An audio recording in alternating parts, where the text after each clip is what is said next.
Welcome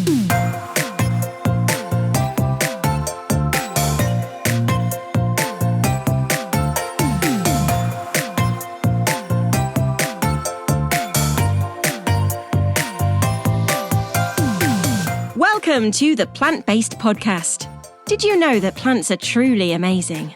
Not only can you grow them and eat them, you can also wear them, drink them, nourish your skin with them, and so much more.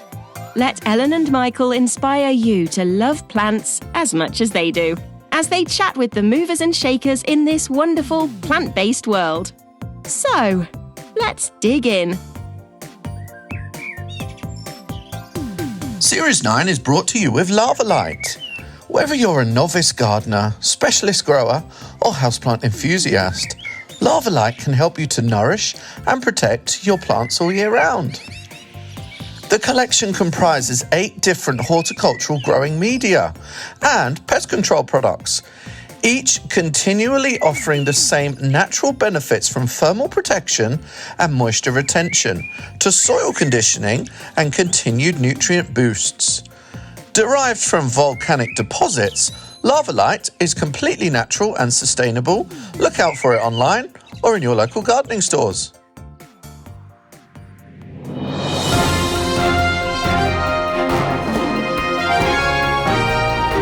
Welcome to the Plant-Based Podcast News. Your horticultural news roundup for the week.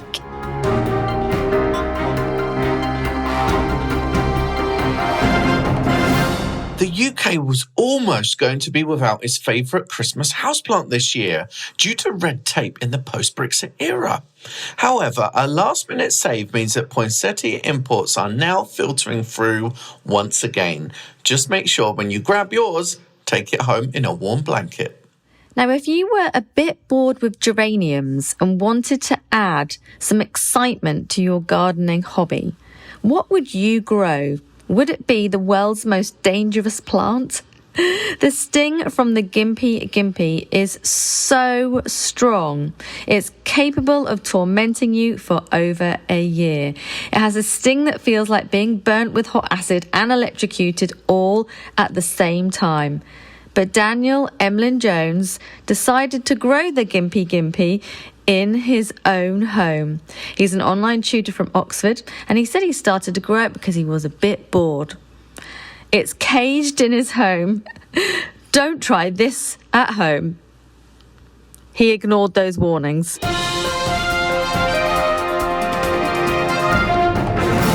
King Charles is looking for a gardener to manage Buckingham Palace's garden for £40,000 a year. The green-fingered monarch, known for having chinwags with plants, is looking for someone passionate about plants to work 39 hours at the palace per week. An advertisement on the Royal Household website says it's caring for the gardens that thousands will admire.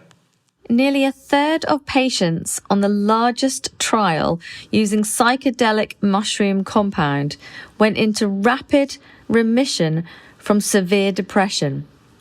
The psychedelic compound found in magic mushrooms can help to alleviate severe depression when combined with psychotherapy, according to this new trial that raises hopes for people failed by existing antidepressants.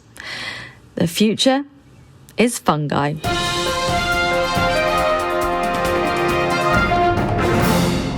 The UK's Environmental Secretary, Ranil Jayawardena, says he is committed to boosting homegrown fruit and vegetable production and driving high-tech horticulture growth. To facilitate this, he has approved a further $12.5 million investment in automation and robotics through the Farming Innovation Programme. So far, $70 million has been spent by the UK government to enable industry-led research and development.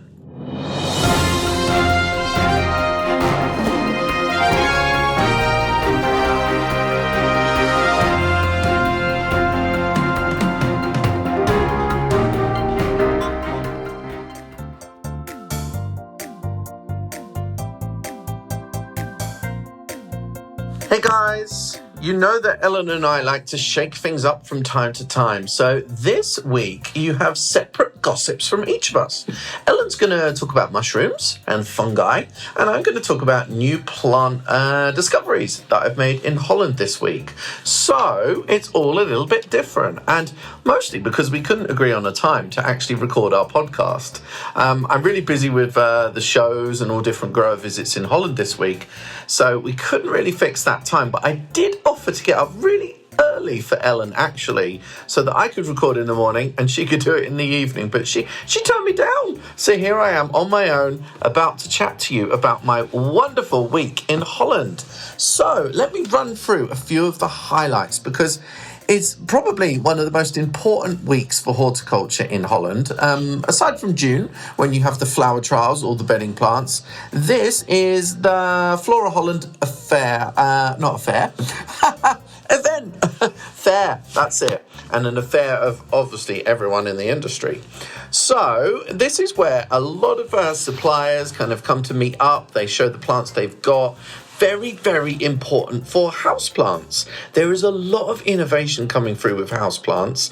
And I must say, kind of being at this show probably about 5 years ago now, the innovation that was there was kind of twists to the normal.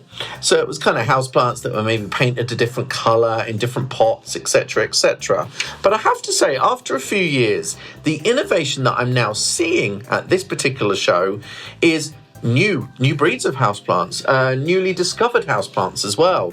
I've talked to Hoya breeder, Cryptanthus breeder, breed of insect-eating plants as well. It's been such a cool time. We've also seen a few kind of dyed plants as well. So amazingly, they are now printing different patterns and colours onto orchid flowers. How crazy is that? They've got this print where they can have like flags on the front, even kind of the effect of water droplets as well, which sounds so crazy. You have to look in my Instagram stories to see this and believe it. So yeah. And also there was some iris there, which had drawn up ink into the flowers. So we're talking like Dutch iris, some white ones that have gone this really amazing pillar box red. When I walked up to it, I was like, I know this isn't real. And waxing. We went through this phase of lots of waxed roses for a while. They've kind of died out a little bit, but at the show, I stopped in my tracks. I saw a waxed hydrangea. It was really crazy. So what else have I been seeing? Oh, there's a really cool concept coming from the CMB, and this is growing hostas indoors as a kind of plant in a vase. So you get a kit. So you open up the box, you've got your hosta bare root plant, so without any shoots on at all. And you then have the vials, the small little vases, and the stand to put it on. And it's a really lovely little gift kit, because you then put your hostas in, they then grow, they're in a lovely house plant for a few months even, and then you can plant them outdoors. Really, such a cool innovation. Like, the Dutch are really good at coming up with these different ways to use plants. Sometimes plants we already know for years and years and years, suddenly a hosta is now a houseplant. Hello? Gosh. Looking through my pictures, cyclamen from Morel, the guys in France, they got the new fragrant one. That was really sweetly smelling, and hoping to fix up a trip with them in France, in Nice no less, in a couple of weeks. So I'll see even more then. Vitro Plus, the fern suppliers. They had a new maidenhair fern. It was called, what's it called? Let me see that here. Called Peacock, which has this kind of pinky, almost variegation to the foliage, but still a bastard to grow, I'm very sure of it. Anthuriums. Now, I'm not talking the leafy anthuriums, I'm talking the flowering ones. So if you're a houseplant lover and you're listening to this and you're a bit snobby about flowering houseplants, you need to have a check on yourself, because the flowering anthuriums are another world entirely. There's purples coming through, there's pinks, bicolours. They are really stunning. What else have we got here? I saw some flowers displayed in a vase today. They were actually in the vase, submerged in the water, and apparently you need to weigh them down, but they will last for a few weeks. I love this thinking out of the box that you get. Only in Holland I kind of see this stuff. I have to give them a lot of credit for this. Potentially the next big houseplant is Georgiananthus. Georgiananthus, midnight pearl, lovely black foliage. Bit clunky in shape though, it kind of goes outwards rather than neatly upwards. Yeah, but very cool plant to look out for. Had a great chat with a supplier that sells plants for your pets to eat today. So Chlorophytum, spider plant, is great for rabbits. Cyperus, a type of grass, is great for rabbits, I think cats as well. Really interesting that you could be buying plants almost in the pet store to feed your pets on. Really, very cool idea.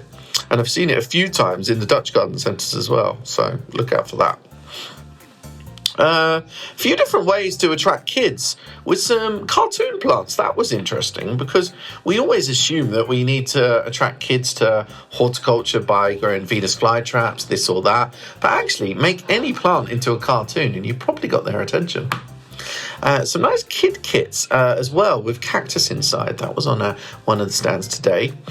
Love the way they display some of these things. There was an Echeveria grower, and they literally had just them all as cuttings on the table because, of course, they're going to live for quite a few months as well. So nice tabletop displays there.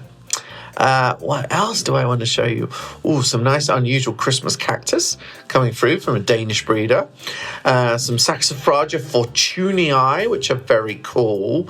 So, yeah, so much innovation at this show. Really, really loved it. Really did. But I haven't just been there. I've been jumping around all sorts of different growers and breeders as well. I've been to Poinsettia breeder, Poinsettia growers. I've seen the whole range of different types that are available as well, which is just amazing when you think how these plants have gone not only from Mexican wildflower that looks like a tree, but then you've had red ones, they've gone to pink, you've now got white ones, you've got yellowy ones. It's just amazing. I love seeing the journey of some of these plants. It's just incredible. Where else was I? I can't remember now. I've been so many places. My head is a spin. I came right off the ferry and went to a cyclamen breeder, breeding some outdoor coum types and hydrofolium. They were very interesting.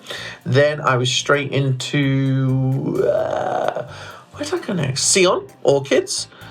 Great to see the production. Going to put some reels up because I know you guys love this plant factory that you often see when they go to these sort of places.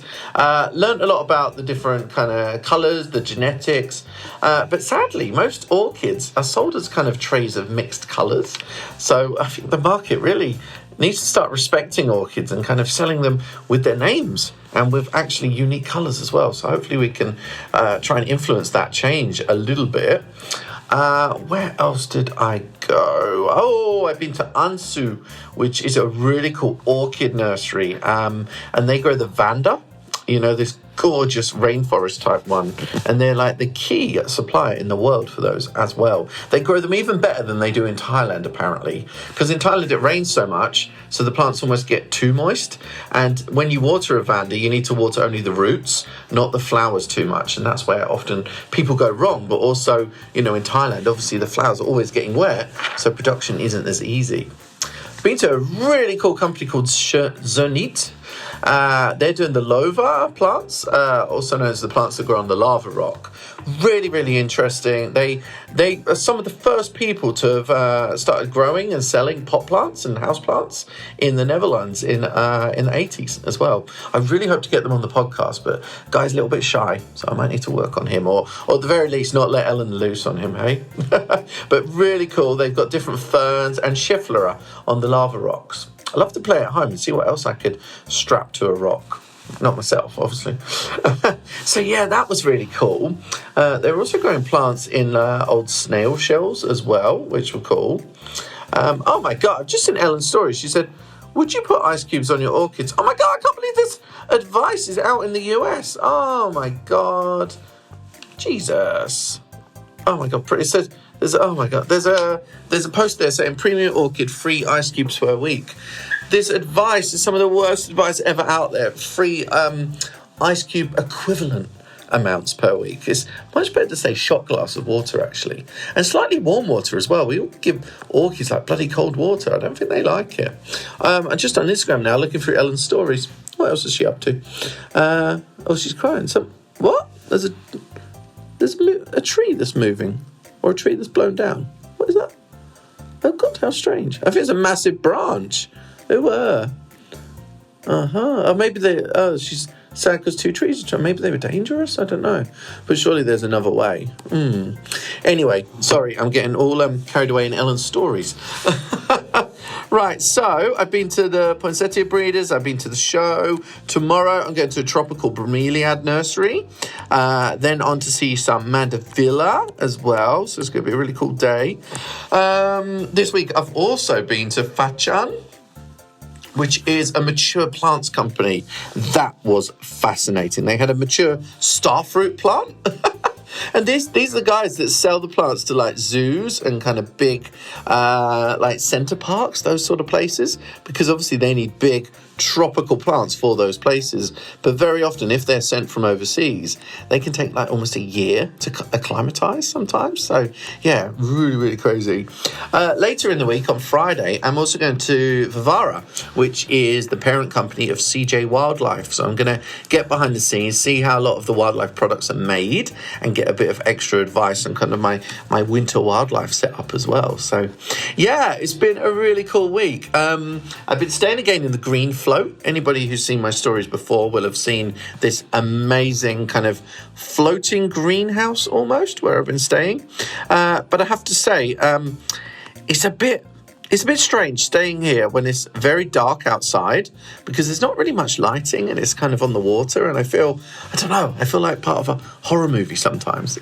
So, I don't know. So yeah, it's been a really, really cool week and I'm loving all the Dutch food, although I should be healthier, but I can never quite get there. Especially not in Holland when there's so much delicious bread. Oh my gosh. So yeah, thank you for listening to me. It's quite different when Ellen's not here, actually. I'm not going to commit to that being in a good way or a bad way, actually. See you later, guys. Hi everyone, Ellen here. Well, thank you so much, Michael. I just have to say that your stuff going on in Holland is genuinely so inspiring. I've been following along all of the stories and there's squillions of them. But all the new plants, all the colours, all the different ways of displaying them, it's really very cool. So thank you for giving us a bit of an insight into what goes on in the horticulture world behind the scenes over there in Holland. So yeah, as Michael said, it was a tricky week to try and get the time together to try and record our usual gossip. And I heard Michael say that I turned him down for an early morning start his end and then a late night at my end so that we could do it together. But the reason why I turned him down is because it would have to be really early, like maybe 5 a.m. for Michael and midnight for me. And I was just thinking I just wouldn't want to take away the jazz from his day, making him get up really, really early to do it. So, hopefully this works for you all as well. So while Michael has been exploring in Holland, all the bright and beautiful plants and colours out there, I have been enjoying autumn here in North Carolina, and the leaf fall is exquisite. I cannot even begin to tell you how beautiful it is. We've been going on really long walks, lots of forest bathing. We've had some rain, but also the sunny days are just totally glorious. So a bit of a mishmash at this kind of time of year. But I really wanted to go on a proper kind of foraging expedition. And I had been tentatively looking around as I was out either walking the dog or out hiking, and I just couldn't really find any really interesting fungi anywhere. So I was like, and no, that doesn't mean going, to a bar looking for fungi. I know, haha. Mushrooms is what I mean. So, I've been kind of going around and looking, and, you see the odd kind of very kind of normal looking brown mushroom thing that I don't even know what they are. And I decided I wanted to find somewhere that had really good environment to find some really cool new fungi that I'd never seen before. So I found a place called Rocky Branch Nature Park, which is in a place called Belmont in North Carolina, not too far away from where we live. And we drove out there, and it did say that it was going to rain, but later in the afternoon. So we thought we were going to get away without getting drenched, but I'll tell you about that later. So off we went, and I'd been there the year before, and I'd found some really cool fungi that's kind of blue, purple, pink, all kinds of different ones that I brought home to see if I could ID. And my fungi foraging skills are not top notch, so I'm still learning a lot at the moment. And as we were walking along, there were kind of a few mushrooms here and there, and I was like, oh, they're really cute, typical kind of brown mushrooms. And then it just began.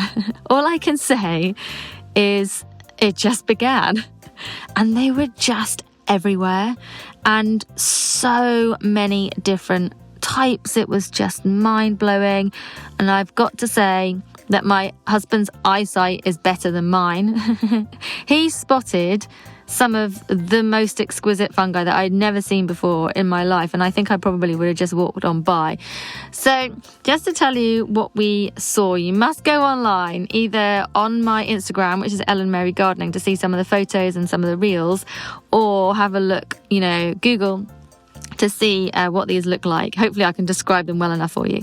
The first one I came across that looked different was...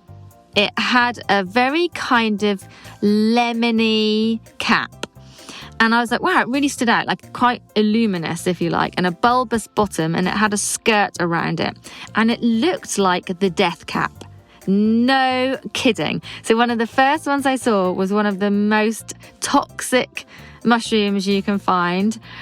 You certainly won't be wanting to eat it, but I picked it. There was some on the ground, and I kind of picked one up, and I've actually ID'd it as the false death cap. Phew! Don't worry, I didn't actually eat any of these that I found.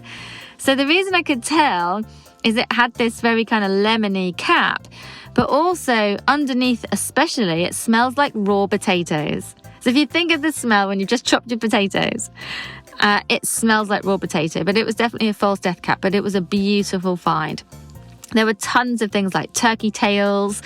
You can see them kind of growing off the edges of generally trees that have been chopped down, or branches that have fallen. There was loads of different colours of turkey tail, polypores. There was one that was kind of like furry, and it glistened, so it even looked glittery. It was absolutely amazing. But there's two, so there's loads that we found, but there was two that were just exceptionally incredible to see. So as we went further into the nature reserve, it started to rain, and it really did rain, like torrential rain, and I felt exhilarated by it. I'm not entirely sure my hubby felt quite so happy. We were drenched, totally drenched, but we found these puffball mushrooms, and as you know probably that the rain, when it falls onto the puffballs, they kind of puff out the spores. So the action of the rain hitting them triggers the spores to release. And it was torrential rain, and these puffballs were on the side of a fallen branch. And as the rain was hitting down and getting like harder and harder and harder, it was epic. Like all these spores were flying out. It was kind of a bit kind of spooky looking in a way, because it got quite dull, because obviously it was cloudy, and I just stood there for ages. I watched it for ages, and I filmed a little bit of it for Instagram, and it was just amazing to see. I love seeing things like that, like nature, doing its most magical thing. And the spores were kind of like a browny greeny colour, and they were just like flying everywhere. It was absolutely incredible. And then we walked back from there, and there was kind of a bank on the side, and my husband said, oh, what are those? Kind of pointing at something. And it looked almost like an acorn had landed on top of a mushroom. And I went over, and there were tons and tons of earth stars. And it almost looks like the mushroom was opened up and flapped back over into a star shape, and then the cap in the middle. And it just looked magical. Like, it was so beautiful. So earth stars you can find in the UK, not just here overseas. You can definitely find them in the UK, although I don't think you would see them so much there, but you definitely can. And pretty much all of these things really that we found you can see in the UK as well. And then there were some other fungi that we found, lovely kind of purpley ones that I have yet to ID. We found some wonderful oyster mushrooms and chanterelles.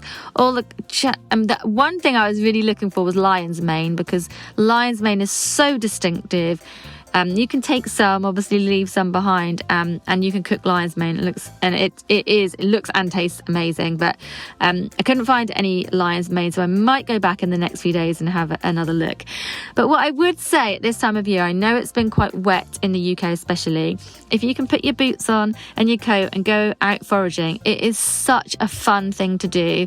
Always be careful. Don't pick if you don't know. Certainly don't try anything if you don't know 100% what they are, because there's so many that's going to make you very, very poorly. But then there are others that are edible too. So maybe take your, mushroom ID book with you or something, or just take one out of a bunch and bring it home and ID it via like online resources. But it is really good fun. So you're forest bathing, getting all of the good vibes. Who cares if it rains? Dance in it. Like I did actually have a little dance and sing. And just get outside. That's what I've been doing a lot of over the last week. So there you go. I hope that's inspired you to get outside and just enjoy nature for what it is, even when it's raining, in all seasons, and just see all the magical stuff that nature provides. Series 9 is brought to you with Lava Light. Derived from volcanic deposits, Lava Light can help you to nourish and protect your plants all year round. The collection comprises of 8 different horticultural growing media and pest control products. Look out for their colourful packs either online and in your local gardening stores.